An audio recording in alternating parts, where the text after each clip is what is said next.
Hey everybody. Um, so I mentioned in my last video that I wanted to talk about the issue of accountability in my next video, so that's what I'm doing today. And to do so, I wanted to actually examine something that I found when looking through some old newspapers. So I discovered that back in the late 1940s and early 1950s, there was this syndicated column called Teenage Tempest. And the way this thing worked was that basically teenagers would send letters discussing certain issues they were facing, and they would publish the letter or publish excerpts from the letter and invite readers to write in and give their thoughts on it. And then at the end of each column, they'd publish another letter for the next thing that people respond to. And it appears there was usually about a 3 month gap between the letter being published and the responses being published. So I found this one. It's from May 20th, 1951. And here's the question that was posed. It says, an 18-year-old girl, this is me quoting the article, it says, an 18-year-old girl in Detroit, Michigan wishes boys wouldn't try to get serious so quickly. Because of their quote unquote rush acts, she says, she's become engaged to 3 different boys. One boy is in Korea, because the Korean War was going on. She feels she'll wreck his morale if she breaks off with him.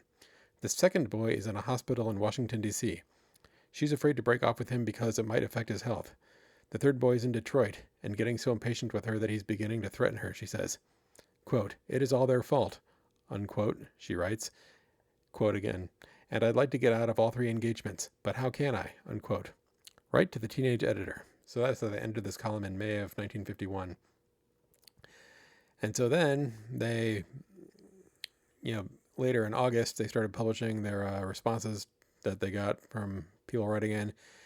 And it turns out this thing got such a big response that they actually devoted 2 weeks worth of columns to responding to this question.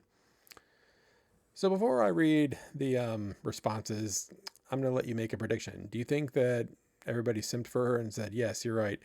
You know, you poor girl, those boys shouldn't have rushed you into getting engaged. You shouldn't have, you're the victim in all this. Or do you think they held her accountable and said, no, it's your fault. You shouldn't have been dating all these guys? So I'm going to read the first round of responses. I'm not going to read this whole article word for word, but just the highlights. So on August 26th, 1951, here's how the column begins. Nobody, but nobody, seems to have any sympathy for the 18-year-old Detroit girl who recently told Teenage Tempest she had gotten herself engaged to 3 boys at the same time. It's all their fault, she wrote, and I'd like to call off all 3, but how? And, it goes through the whole thing again about how she doesn't want to break it off with different guys for various reasons. And so it's all about how there was actually a class in high school that all wrote responses to it. It says, like, for example, if she was not serious about any of them, why did she get engaged? It's the girl who says yes or no to a proposal.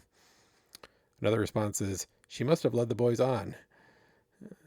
And apparently, see, they can't publish all these responses word in their entirety because they only have so much space. But she says, she also adds that she does not think the boys will be too downcast about a breakup because, quote, they obviously don't know her well enough to really love her. And then they said that, let's see, she thinks the girl should, in person, break off with the 2 boys who are in the country, but should wait until the boy in Korea comes home to break with him. And some people are talking about how the boy's in Korea, she should wait before breaking it off with him because it can be bad for his morale. And it says, PFC Robert Robinson from Brooklyn, New York warns against breaking up with servicemen by mail. The boys call them Dear John letters, he says, admitting that he once received one himself. And nothing could be more discouraging. The girl back home does not realize how important she is to a GI, she says. Wait till he gets home to call it off. And that was just a sample of some of the things they said. And then this ends with, our readers sent in many more letters on this girl's problem. We'll print some more in another issue, including one that packs a real surprise for her. In the meantime, send your letters to the teenage editor, blah, blah, blah. It gives the address to mail it to. So here's the next week after, in September 2nd, 1951, they revisited this issue again, and once again, they review the facts of the case and see the responses. So let's see. It says this one girl says she thinks that this girl deserves to, quote, simmer in her own stew and hopes that in the future she will learn to tell the truth. Let's see. If anyone put on the Rush act, it was the Detroit girl herself. She says all she needed was a little willpower to say, no, I'm engaged. In other words, she's saying, how do you get engaged to three different guys? If you're already engaged to one guy, how can you get engaged to another? And yeah, a boy does not usually propose if a girl does not give him some encouragement. So the boys cannot be too much at fault in this matter. And basically, as you can see, they're overwhelmingly not siding with this girl. They're saying, like, they're telling this girl, you screwed up by getting engaged to all these guys. You're the one who said yes to them. You're responsible for this. She's actually being held accountable. And I wonder, like, it almost seems weird to see this because nowadays it feels like women are always being told how, they're the innocent victims and just poor little flowers who can't be, who are just innocently strung along by these terrible guys, And what's funny is that there actually was a surprise, as mentioned before, and here's what it is. And they say this at the very end of the article. It says, and here's that big surprise we promised you last week. A letter from the mother of the boy who is in the hospital in Washington. According to her letter, the Detroit girl's triple trouble has been reduced to double trouble because this boy has just broken his engagement to the girl. This mother writes, my son was happy he discovered what type of girl she is before he married her. As for a breakup affecting his health, he feels better than he ever did. He's now back on duty at the base and dating other girls, but he says it will be some time before he trusts another girl, and next time he'll fall for more than just a pretty face and a promise. So yeah, apparently this girl sent her the letter, and one of the guys she was engaged to recognized that she was talking about him, and so he broke it off himself. So, I don't know what happened to this girl, because they don't identify who she is. But yeah, it's just very interesting because it's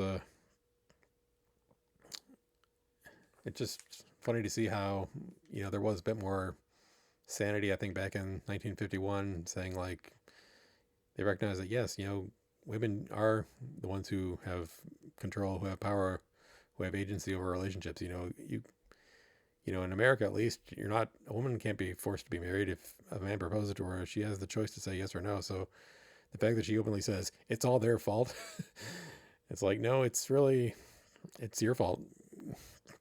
The girls weren't at fault for it, and most people recognize that, and nobody was siding with her at all, apparently.